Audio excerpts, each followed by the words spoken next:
Hello everyone, welcome to the lecture on Unit 1 of Mechanics of Solids, that is simple stresses and strains.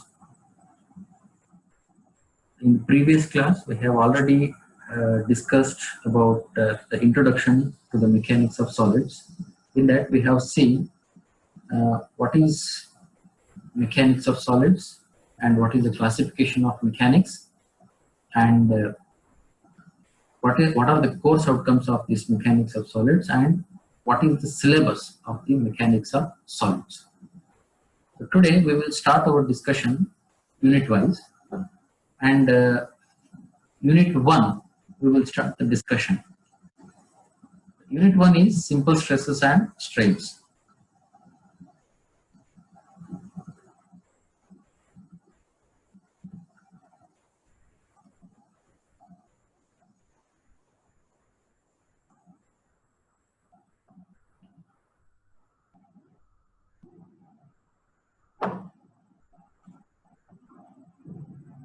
Let us see what are the concepts of unit 1.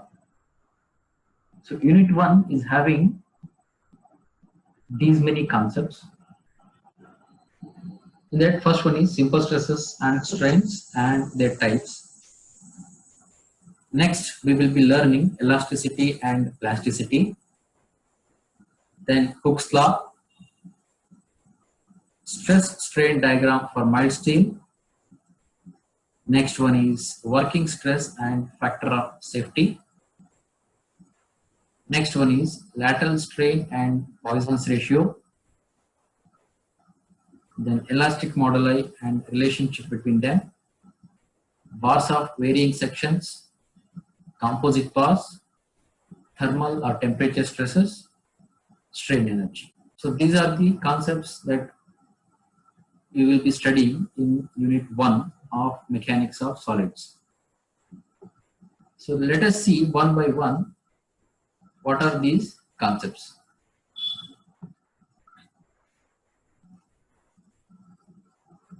So first, let us understand simple stresses and strains and their types. So before understanding what are simple stresses and what are strains and what are their types, one should know what is the meaning of stress. Stress is the internal force of resistance per unit area offered by a body when the body is subjected to external force. So what does it mean? Whenever there is an external force acting on a body, then that body will try to resist that external force. So this resistance which is developed inside the body is known as stress. So you should understand it clearly. You should understand the difference clearly here. The stress is internally developed one. So whenever the force is acting externally, the stress is developed internally. So that means the stress is going to be induced within the body. It is not outside the body. It is internal force of resistance. So that's why here we have clearly mentioned that it is the internal force of resistance per unit area. It is internal resistance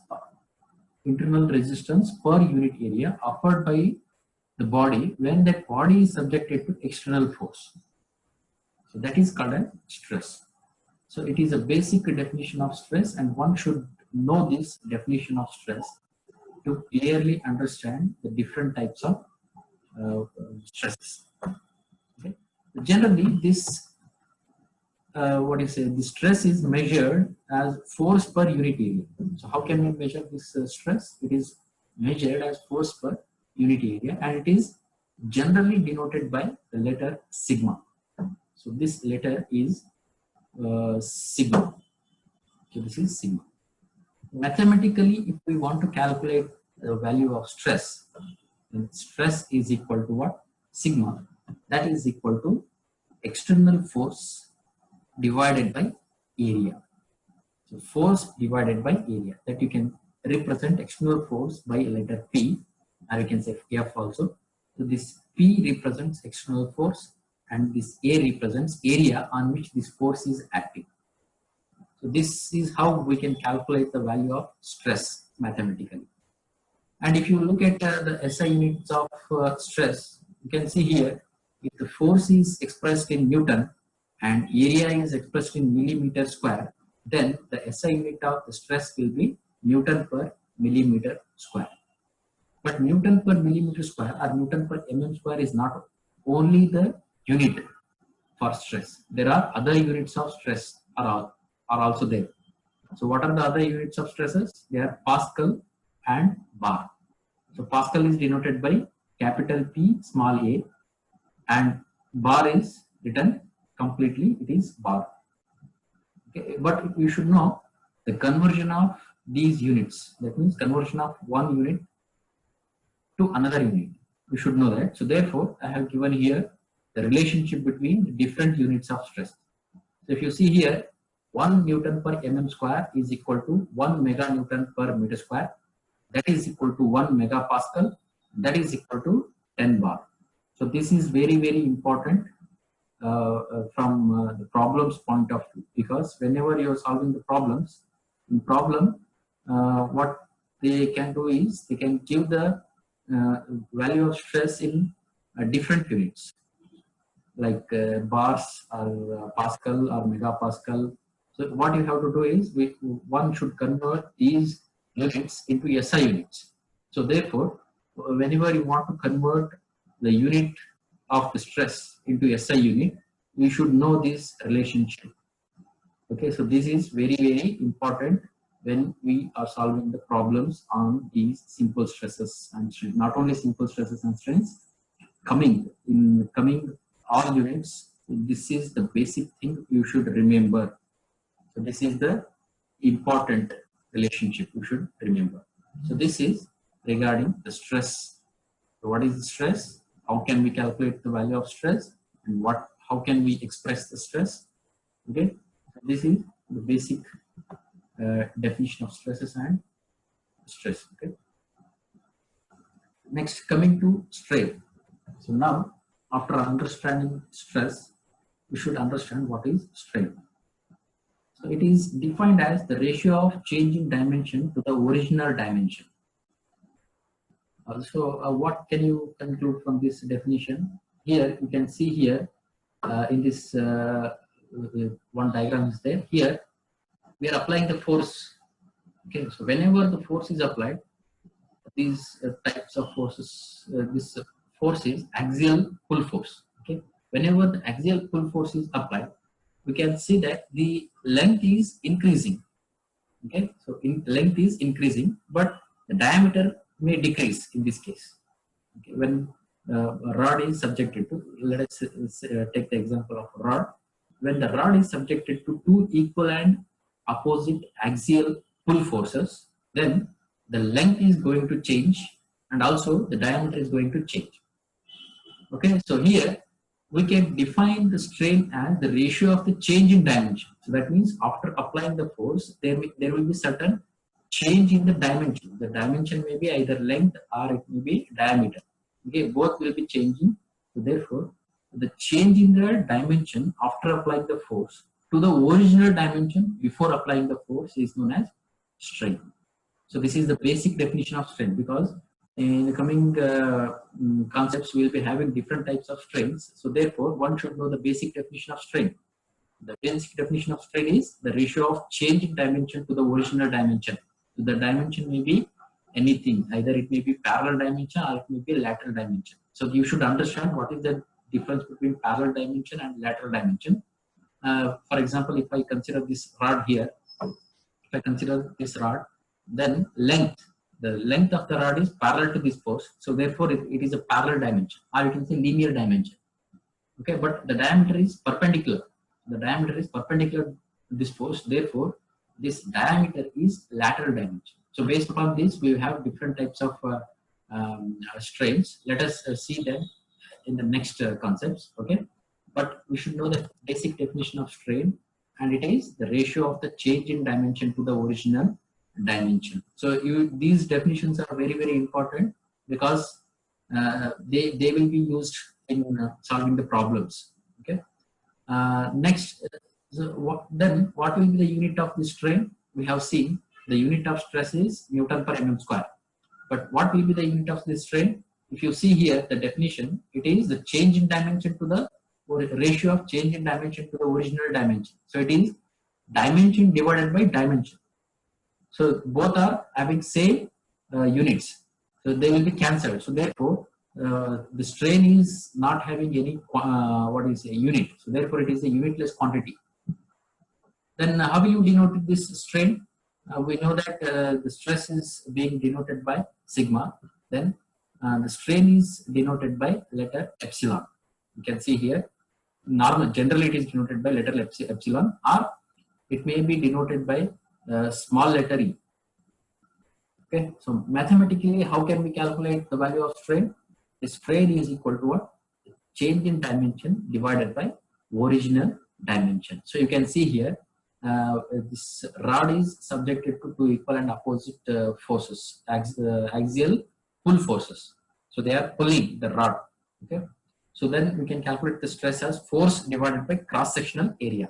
So cross-sectional area is this area. So whatever the area which is shown by shaded, this shaded area is cross-sectional area, because on this area we are applying the force. Okay, so then we can calculate the stress as this value of force, that is F divided by cross-sectional area, that is A naught. We can denote it by A also. Okay, so this is how we can calculate the value of stress. And then how can we calculate the strain? See, after applying the force, what happens?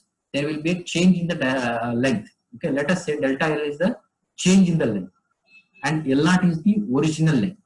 Before applying the force, the length was L naught, but after applying the force, the length was increased by delta L. So therefore, we can calculate the strain as this change in length, or you can say elongation, or you can say extension. So all are same. So whenever in the problem, if they mention extension, increase in the length, or elongation, then we should consider this delta L. Okay, that we can calculate the strain as elongation divided by original length. So that is delta L divided by L naught. So this is linear strain. Now in this case, this is linear strain. Why is it linear strain? Because the dimension that you are considering here is length. Okay, and this length is parallel to this force. The length and force are parallel. So therefore, the length is a linear dimension, and if you consider this linear dimension, and if you calculate the value of strain, then it will be linear strain. Okay, we will let us understand what is lateral strain in the next class. Okay, so this is a basic idea regarding strain. So now we understood what is stress and what is strain. Okay, let's move on to the next slide. So moving on to the next slide, let us understand what are the types of stresses. So this, whatever the flow chart is there, it will give you the broad classification of stresses. But in this unit, we are not going to study these indirect stresses and combined stresses. So in this unit, we are going to study only the direct stresses. Okay, but let us see the classification of stress. The stresses can be classified as direct stress or simple stresses. So simple stresses that we are going to study in this unit. They may be indirect stress and they may be combined stress. So the stress may be classified into three types. One is direct stress or simple stress, and another one is indirect stress, and the third one is combined stress. Okay, the direct stress can also be classified as shear stress and normal stress. Okay, again, this normal stress can be classified as tensile stress and compressive stress. So this classification of the direct stress is completely based upon the direction of the force that you are applying. So the direction of external force which is acting on the body. So on that, you are going to calculate classify the stresses as shear stress and normal stress. Okay. So again, the normal stresses can be classified into tensile stress and compressive stress. So let us see what are they in the next slides. Okay. Next one is indirect stresses. So indirect stresses, again, they can be classified as torsional stress and bending stress. So these types of stresses we are studying in the second unit, but in the first unit we are studying only the simple stresses. Okay. Next we have combined stresses. So combined stresses means the body may be subjected to all these kinds of stresses. So then the stresses will be combined stresses.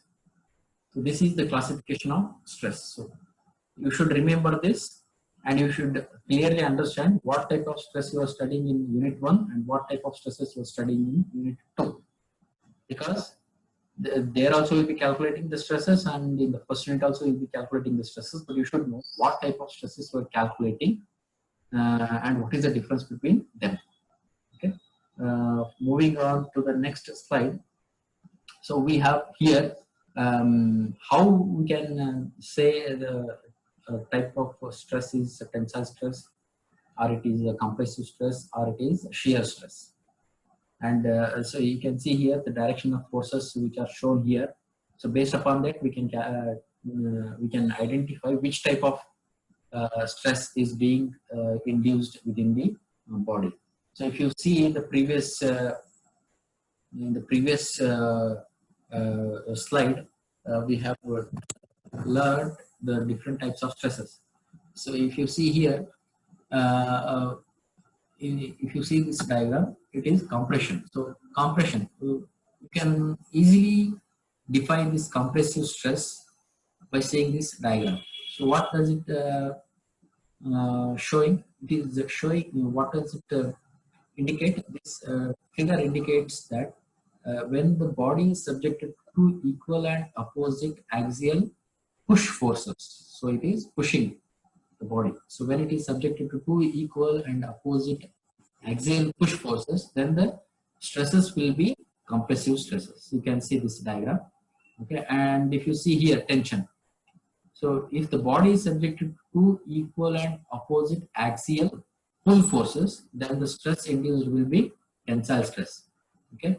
So and if see in this both compressive as well as tensile stresses, if you see here the direction of the stress is perpendicular to this cross-sectional area. Okay, so therefore these two types of stresses are called as normal stresses. If you see the previous classification here, normal stresses. So now we can easily identify the normal stress. Okay, so how can we say it is a normal stress?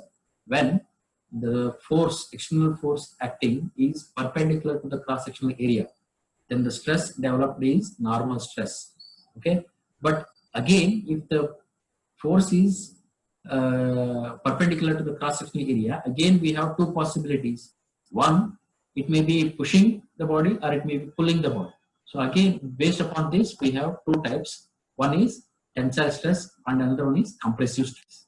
So what is compressive stress? If you see this diagram here, compressive, when the normal force is pushing, it is a push force, then the stress developed are the stresses developed are compressive stresses, and the tensile stresses, if you see here, when the normal force is pulling the body, then the stress developed is tensile stress. Okay, so this is regarding normal stress. Then what is shear stress?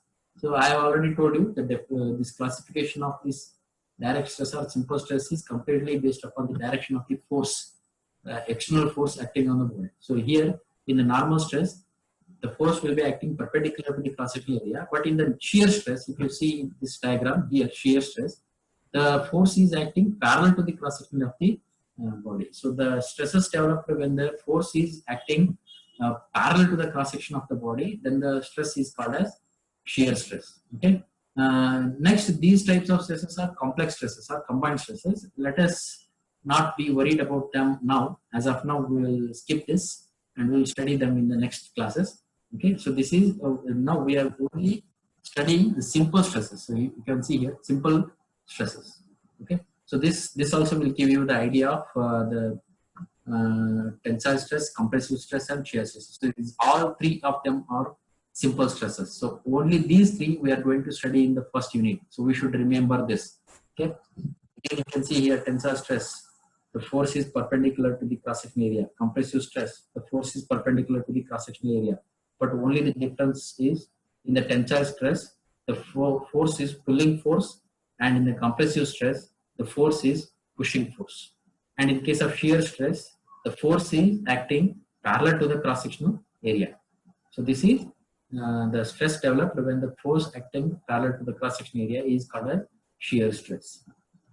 So the simple stresses, let us define them in a systematic way. So now we have already understood that what is tensile stress, what is compressive stress, and what is shear stress. Let us understand them in a systematic way, how to define it, how to define all these kinds of stresses. First one is tensile stress. The stress induced in a body when the body is subjected to two equal and opposite axial pull forces is known as tensile stress. So if you see here in this diagram, consider this example of a rod. Okay, before applying the force, the length of the body was length of the rod was L, but after applying the axial pull force, uniaxial, so the axial pull forces, the length is going to increase by let us say delta. So this change in dimension. So this is the change in dimension delta. Okay, then we can calculate the strain as strain is equal to delta divided by original length. So this is the change in dimension, that is delta, divided by original dimension, that is that. So this is the original dimension.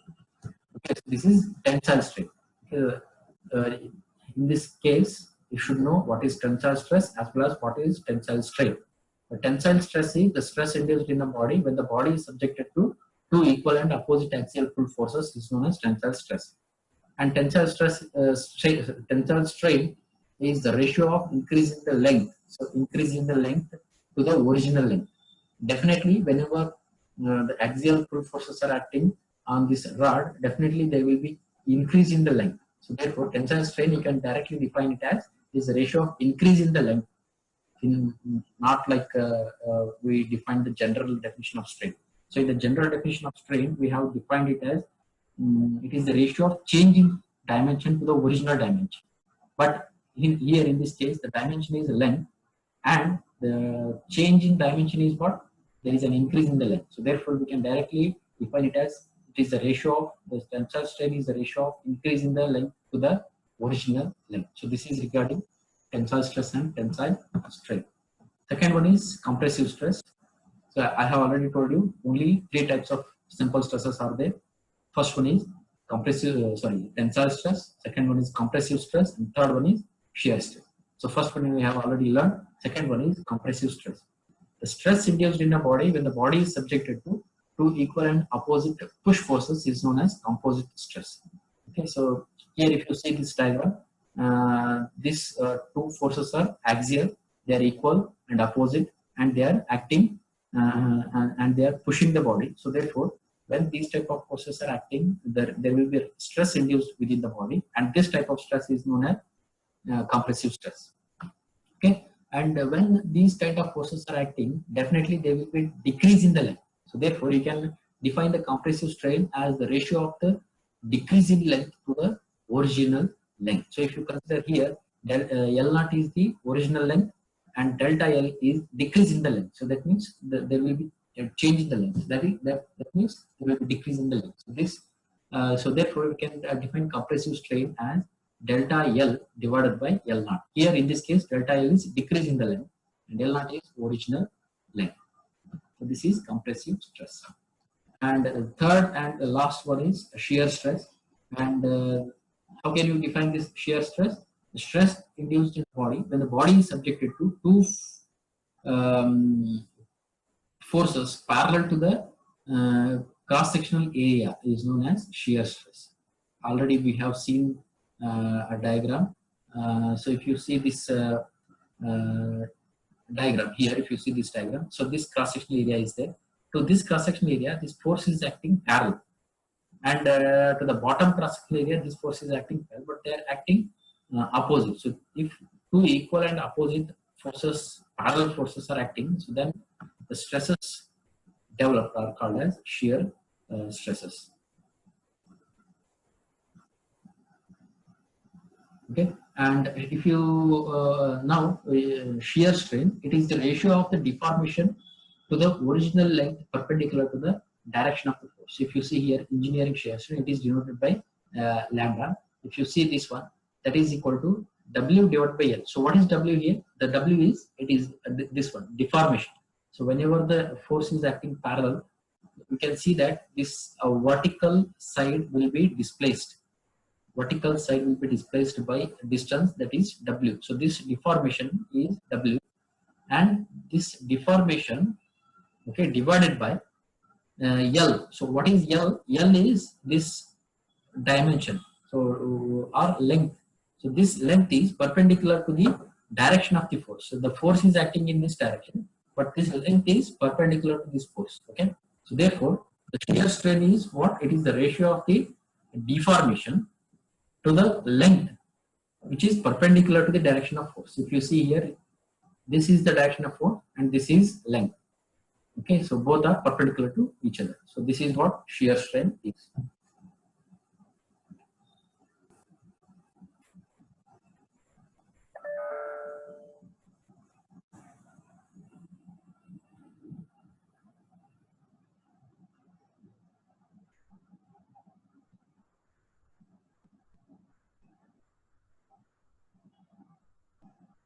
Okay, thank you.